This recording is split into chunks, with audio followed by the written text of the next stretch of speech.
অবস্থা কেন সিনে করে ভিজে টিজে রেইনকোটটা আমি দিয়ে নিয়েছি, একটা চকলেট নিল আর একটা এটা নিছে, ইবি একটা খাবার নিয়ে গেছে বুঝছেন, টিভি নিয়ে নিবো চকলেট নিয়ে যা। আসসালামু আলাইকুম বন্ধুরা, সবাই কেমন আছেন? কি অবস্থা আপনাদের? আশা রাখছি অনেকটাই ভালো আছেন।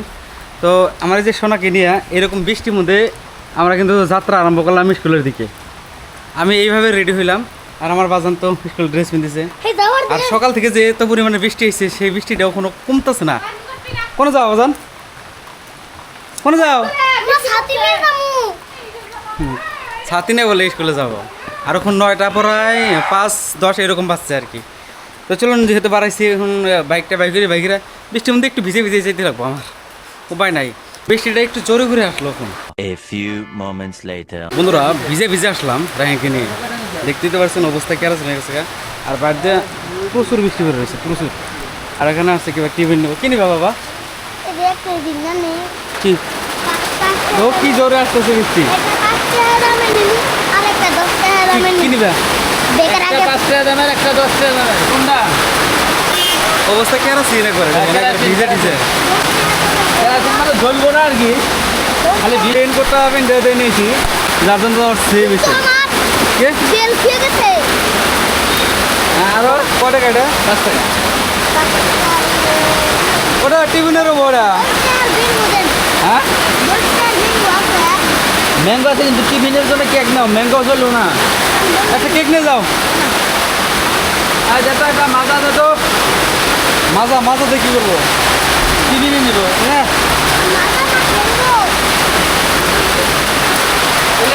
ইবি একটা খাবার নিয়ে গেছে বুঝছেন, টিভি নিয়ে নিবো চকলেট নিয়ে যা। মাজা মানে সেই ঠান্ডা চকলেট নেবো, যেটা যেটা চলে এটা কইছে না। হ্যাঁ এটা দিন, কেক বিস্কুট চলবে।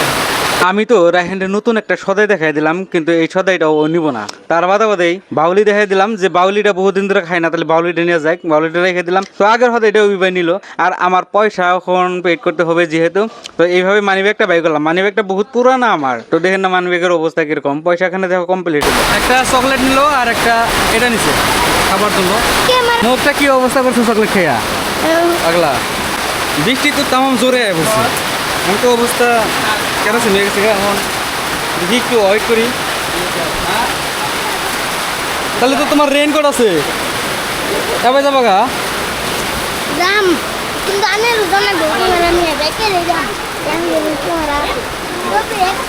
আমার বাইকটা এখানে রাখছিলাম বৃষ্টির মধ্যে, বাইকের মধ্যে আবার দোকানে চাবি রাখা আছে। চলুন ওরে নিয়ে স্কুলে তুই আসি, আর রেইনকোটটা আবার খুলে দেওয়া লাগবে। এই বৃষ্টির মধ্যে রেকর্ড করা যায় না, তার বাদে রায়হানকে বললাম যে তুমি একটু বাই দাও, বাই দিল। আর এইভাবে নিয়ে যায় রায়হানকে থুয়ে এসে বললাম। আর তার বাদে আসলাম আবার সেই দোকানে। এত পরিমাণের বৃষ্টি ভাই, যে বৃষ্টির মধ্যে বাড়াই আমি আবার যাই সেগুলো আমার দোকানে আসতে পারতেছি না। দেখতে তো পারতেছেন, এটা দোকানের ভেতর থেকে কিছু ক্যাপচার করলাম। কিন্তু বৃষ্টি কমে না, বৃষ্টি না কমাতে আমি খাম না, তোমরা খাও। বৃষ্টি না কমাতে ভাই বললাম ভিজে ভিজে অবস্থা একবার এগেরাসিন হয়ে গেছে, মানে গোসল করার মতো হয়ে গেছে। ওখানে আছি দোকানের সামনে আমি। চাষা কখন আছে? আমি বৃষ্টি আসল না না আমারই মানে খালি জুলুম হয়ে গেল। বেড়াটা স্কুলে থুয়ে এলাম এইভাবে। ও রেইনকোটটা তো থুয়ে বললাম আমার মানে আমার জানা কে রেইনকোটটা থুয়ে করছি, দোকানটা খুলে দেই স্কুলে কমে না। মেলাটাই ভাবে কে করলাম কমে না, সাথে না আইডিয়াটা আমার জানাবো এখন।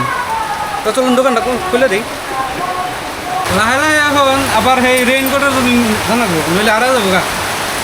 আমার অবস্থা পাতি দেখেন একবারে ভিজে শেষ। ওখানে আমার মোবাইল গোনা একটু চার্জে দিব, যেহেতু সব ভিজে গেছে গা, একটু মানে চার্জ হোক একটু শুকাই হোক। আর আমি এখন রেইনকোটটা যাই নিয়ে আসি গা, রেইনকোট নিয়ে গা। আসলে ভাই এরকম একটা অবস্থা হবো আমি সত্যি ভাবিনি কে। গমে থেকে ওই দেখে আমি এরকম রেইনের মধ্যে যে পড়ে যাবো, এটা সত্যি আমি ভাবিনি কে। দেখেন অজস্র বৃষ্টি পড়ে আছে, আর এরকম বৃষ্টির দিন দিয়ে আমার ব্লগটা স্টার্ট করছি। জানি না আপনাদের কেমন লাগবে, আপনারা দেখতে থাকেন ভিডিও খালি কন্টিনিউ। আর ওখানে আমি দোকানের মধ্যে বসছি জাস্ট। আর ওই যে রেইনকোটটা ভুগা দিয়েছি, যে রেইনকোটটা, এই রেইনকোটটা শুয়ে আয় উঠছিলাম। আর আমার লং প্যান্টটা খুইলা এরকম সেই বেটি বাইরে ডাইরেক্ট শুয়ে দিছি, ওটা ভুগা দিছি। এখন কী হয় দেখতে থাকেন ভিডিও। আর বাইরে কিন্তু অজস্র বৃষ্টি হয়ে আছে। এইভাবে আমার ব্লগটা এখানেই শেষ করলাম। সবাই ভালো থাকেন, সুস্থ থাকেন, খোদা হাফিজ। পরবর্তী ব্লগটা দেখার জন্য চ্যানেলটারে ফলো দিয়ে পাশে থাকবেন। ধন্যবাদ।